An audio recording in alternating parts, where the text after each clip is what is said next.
नाज़रीन अस्सलाम वालेकुम। डॉक्टर नसरुल्लाह राना माहिर अमराज नाकाम कला आपकी खिदमत में 21वीं सदी के हवाले से, जिसमें से अब हम गुजर रहे हैं, 22 साल 21वीं सदी को गुजर चुके हैं, बाकी अभी पड़े हुए हैं जितना भी टाइम है।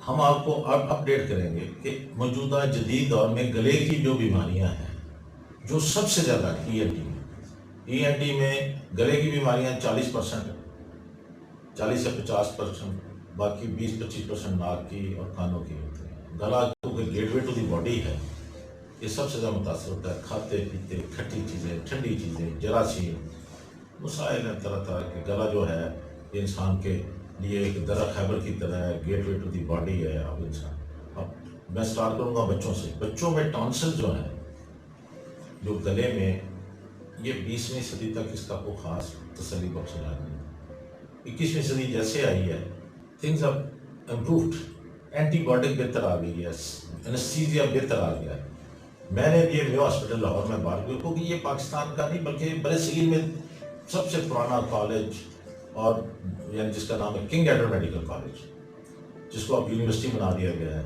अल्लाह की मेहरबानी से। किंग एडवर्ड यूनिवर्सिटी में मैंने पढ़ा भी है, पढ़ाया भी है।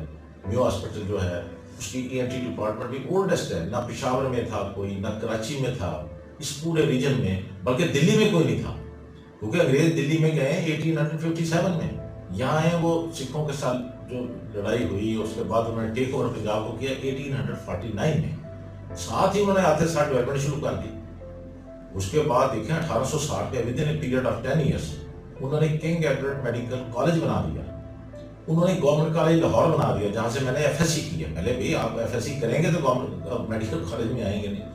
और ये जो गवर्नमेंट कॉलेज लाहौर है, ये एशिया का एक यूनिक इंस्टीट्यूशन है। यहाँ पर दिल्ली से भी लोग आते थे, कलकत्ता से भी आते थे। जब इवन मैं पढ़ रहा था तो ढाका से भी आते थे। मेरा टाइम था वहाँ 69-71 का, तो ये वेस्ट पाकिस्तान था, वो ईस्ट पाकिस्तान, वहाँ से ढाका से, खुलना से, बाली साहब से लोग आते थे।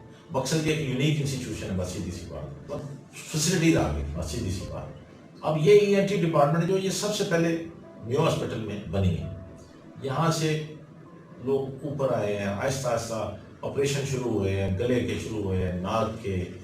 और मैं जब वहाँ पर रजिस्ट्रार था, मैंने मेयो हॉस्पिटल में अल्लाह की मेहरबानी से ENT के शोबे में as a house surgeon, medical अफसर, रजिस्ट्रार, 3-4 साल सीनियर रजिस्ट्रार, ये ऐसी हैं जिनको मैक्सिमम काम हम लोगों ने करना होता है। फिर जब AP बन जाता है, असिस्टेंट प्रोफेसर में बनाओ, तो फिर उसके लिए भी फिर मैंने कुछ 5 साल एज ए AP भी काम किया है, असिस्टेंट प्रोफेसर। वहाँ पर काम जो है वो और नाजुक हो जाता है। फिर एसोसिएट प्रोफेसर के तौर पर मैंने काम किया, पढ़ा भी है, पढ़ाया भी इसी कॉलेज में, इसी ENT डिपार्टमेंट। ये एक बड़ी ज़बरदस्त जगह है। हाउएवर यहाँ पर बल्क बहुत थी, बहुत काम था। और गले के आते साथ सुबह 5-6 टॉन्सिल के ऑपरेशन करते थे।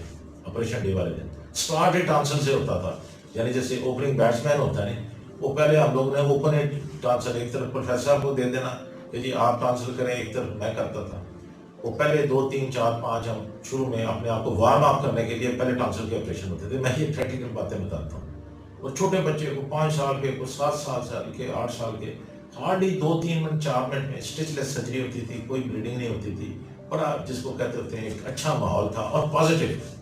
लोग बाहर बैठे हैं, दुआएं कर रहे हैं। हमें पता नहीं उन मरीजों की दुआएं लगी हैं कि कितने मरीजों का जब भला किया है, तो अल्लाह ताला ने हमें फिर किस मुकाम पे पहुंचाया। कि मैं दिल्ली में गया हूँ, तो दिल्ली में मैंने अल्लाह की मेहरबानी से सार्क का इफ्तिताह मुझे मौका मिला कि सार्क की मैं उस दिन सोच रहा था कि वो जो गरीब लोग थे बेचारे, कोई खानेवाल से आया होता था, कोई डस्का से आया होता था, कोई सरगोदा से आया होता, बाहर बैठे होते थे छोटे छोटे बच्चे, जो उनको उन्होंने थपड़ा मार के कहना जाओ डॉक्टर साहब अंदर। वो बेचारे डरे डरे बच्चे आ जाते थे। बात चली गले की, गले में टॉन्सिल का ही मसला होता था। ये मैं बात कर रहा हूँ 82, 83, 84, 85 में बहुत बीमारी थी। एंटीबायोटिक कभी अच्छी नहीं आई थी, अब आ गई हैं। उस वक्त इतनी अच्छी एंटीबायोटिक नहीं थी। बच्चे का जो आता था उसका सिंपल सा देख के करके उसका बड़े अच्छे तरीके से ऑपरेशन हो जाता था। और दवाएं लेते थे और बच्चे का कद बेहतर हो जाता था, शक्ल अकल उसकी तालीम बेहतर हो जाती थी, दवाइयों से जान छूट जाती थी। लेकिन बाजों का जो टॉन्सिल अगर बढ़ जाए, ज़्यादा तकलीफ दे हो, तो वो कानों को बहुत इफेक्ट करते हैं। सबसे ज़्यादा टॉन्सिल का मर्ज है वो बच्चों में कानों को, year discharge is the most common representation. कानों के बहने की सबसे बड़ी वजह टॉन्सिल्स का होता है। अब उसके लिए किताबों में लिखा हुआ है, मैं पढ़ाता रहा हूँ। 4th ईयर के स्टूडेंट थे, फाइनल ईयर के भी इंडोर भी आते थे हमारे पास। पटियाला ब्लॉक में जाके ये किंग एडवर्ड यूनिवर्सिटी देखें, यहाँ पर लेक्चर थिएटर नंबर 3 में मैंने जाके लेक्चर देने होते थे, वहाँ हम लेक्चर देते रहे as assistant professor, as associate professor. तो वहाँ पर हम जो स्टूडेंट्स होते थे उनको यही बताना कि भाई ये एक सिंपल सी बात है कि tubotympanic disease of the ear respond to tonsillectomy operation. यानी कान में ट्यूबर टिम्पैनिक डिजीज ये होती है कि कान के पर्दे में सेंट्रल परफोरेशन हो जाती है, रेशा आना शुरू हो जाता है, वो बिनाइन है, उसको कहते हैं मासूम। एक मार्जिनल होती है जो साइड, ये बड़ी टेक्निकल बात है, जो कान के पर्दे के साथ जो मार्जिन के ऊपर परफोरेशन हो वो खतरनाक किस्म की होती है, उसमें फिर हड्डी का ऑपरेशन करना पड़ता है। लेकिन टीबो टिम्पैनिक डिजीज हो मोस्टली वही होती है, कान के पर्दे के सेंटर में से जो रेशा आ रहा है वो देख लेते हैं कि कान, टॉन्सिलेक्टमी का ऑपरेशन किया, गला भी ठीक हो गया, कान भी ठीक हो गया। इसके लिए कहा जाता है, जो टेक्स्ट बुक्स में हमारी ENT की लिखा हुआ है, tubotympanic disease of the ear respond to tonsillectomy operation. Tonsillectomy का ऑपरेशन करें, गला भी ठीक हो गया, कान भी ठीक हो गया। लेकिन ये इतनी चीज़ें सोचने समझने के लिए बड़ा दिल गुर्दे की बात है, इसके लिए बड़ा ट्रैवल करना पड़ता है। मैं अमेरिका में गया हूँ, हमारी ऑर्लैंडो में कॉन्फ्रेंस थी, ये प्रोफेसर जेनिफर मेरे साथ खड़ी हैं, ये कैलिफोर्निया से आई थी वहाँ पर। ऑर्लैंडो जो है फ्लोरिडा का एक बहुत बड़ा शहर है जहाँ पर डिज्नीलैंड भी है, तो यहाँ भी उन्होंने टॉन्सिल्स के लिए बड़ा जोर दिया था कि बच्चों के टॉन्सिल को ऑब्जर्वेशन में रखें, अगर वाकई उनमें कोई शैतानगिरी आ जाती है, चौकीदार है, लोग कहते हैं जी टॉन्सिल का ऑपरेशन ना कराओ जी, वजह है कि थोड़ा दिमाग कमजोर हो जाएगा, ये चौकीदार है। भी अगर आपके चौकीदार आप खुद ही अंदर से गोलियां चलाने शुरू कर दें, अंदर से नुकसान, तो चौकीदार तो जब चोर बन जाए तो फिर उसको तो निकालना बहुत जरूरी है, वो तो घर को और ज्यादा नुकसान देगा। और ये डॉक्टर ENT स्पेशलिस्ट का काम है अच्छे तरीके से अपना वो क्राइटेरिया के अंदर, अगर बच्चा की जरूरत है तो उसको जरूरी नहीं मैं कहूँगा कि हर बच्चे का टॉन्सिल का ऑपरेशन करते हैं, वो डिसीजन ऑफ द डॉक्टर जो who's going to see the patient. अब रह गया जहाँ तक बाकी चीज़ों का है, इधर कायरो में हमारी कॉन्फ्रेंस हुई थी, वो भी वर्ल्ड ENT कॉन्फ्रेंस थी।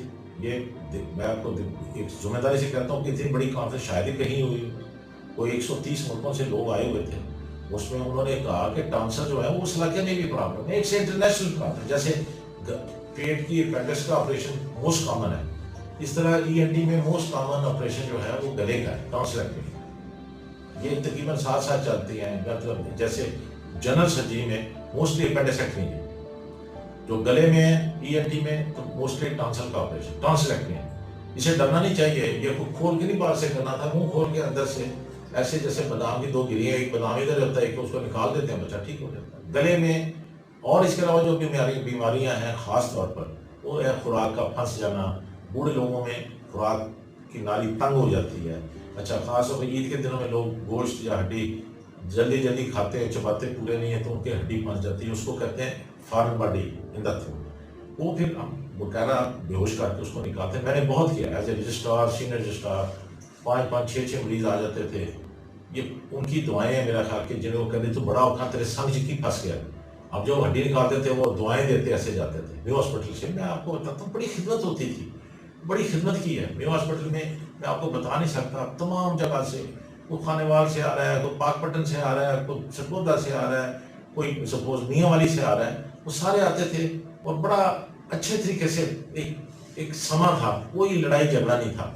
मरीज और डॉक्टर का आपस में एक मोहब्बत और रिस्पेक्ट का रिश्ता था। ये भी मैं आपको बताऊँ, काम करने का भी मजा था, काम करवाने का भी मजा था। इस तरह जो 7 लोग थे, सिखाया उनको। मैं फख्र महसूस करता हूँ कि मेरे स्टूडेंट जो हैं वो मुफ्त मेडिकल कॉलेज में प्रिंसिपल लग गए हैं जाके, अल्लाह की मेहरबानी, इसको VC हैं। I feel proud of that. जैसे एक जमींदार अपनी लहलहाती फसल को देख के खुश होता है, इस तरह मैं ये जो मेरे स्टूडेंट जो VC हैं, तो प्रिंसिपल है, माशाल्लाह टॉप पोजीशनों पे हैं, वी फील ऑनर कि हमने उन्हें उस जमाने में 86, 87, 88 में जब मैं AP था, एसोसिएट प्रोफेसर था, 88 में 89 में उनको हमने पढ़ाया।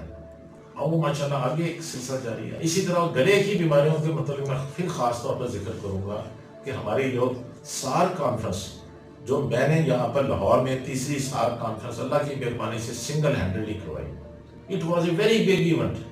PC होटल लाहौर में हुआ। गवर्नर हाउस में हमें खालिद मकबूल साहब गवर्नर थे, वेरी नाइस पर्सन। उन्होंने तमाम लोगों को बुलाया। मैं कही SAR मुल्कों से आए, मेरे पास गवर्नर हाउस में आए, मैं उनको डिनर पे इन्वाइट करता हूँ।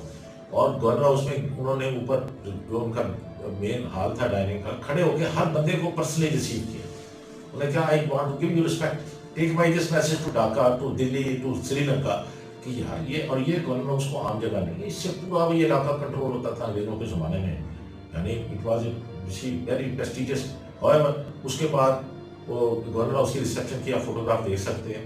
اس کے بعد یہ جو اس میں اصل چیز پہ ذکر کیا گیا ہے اور خاص طور پر جو بات کی گئی کہ گلا جو ہے وہ ایک مسئلہ اور بھی بن جاتا ہے کہ گلے میں بعض اوقات کینسر بھی ہو جاتا ہے. میرا ضرور ہے جو لوگ پان کھاتے ہیں، جو لوگ سپاری کھاتے ہیں، کئی صرف سپاری کھا لیتے ہیں، وہ پان کھا ان کو گلے کا کینسر ہو سکتا ہے، تو اس لیے اس کو بھی اوائڈ کریں.